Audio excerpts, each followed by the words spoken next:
Қайырлы күн баршаңызға. Бүгін сіздермен бірге кунжутный печенье жасайтын боламыз.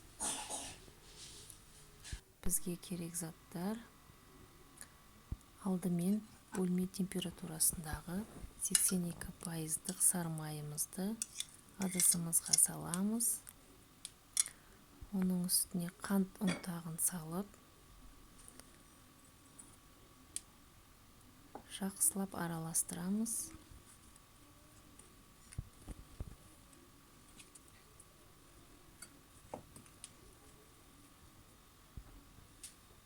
Кукурузный крахмал,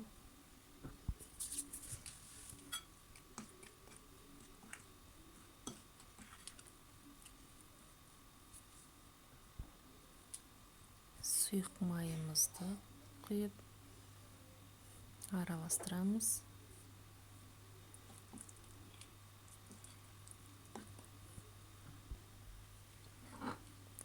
Және де електен өткізілген ұнымызды салып, қопсытқышты салып,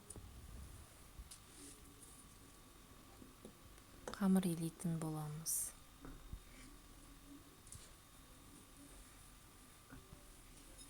Біріккен тестамыздың үстіне қуырылған кунжутымызды салып араластырамыз.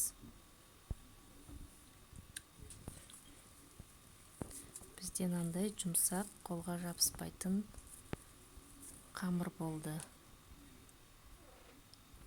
Енді оны ұсақтап бөлшектерге бөліп, алдымен өлшеп аламыз. Менде 15 граммнан әрқайсысы. Осылай домалақтап аламыз.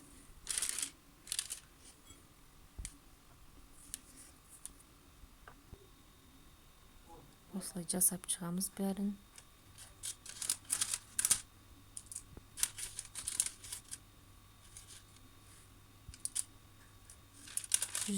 градуста пеште 15 минутта пісіріп аламыз.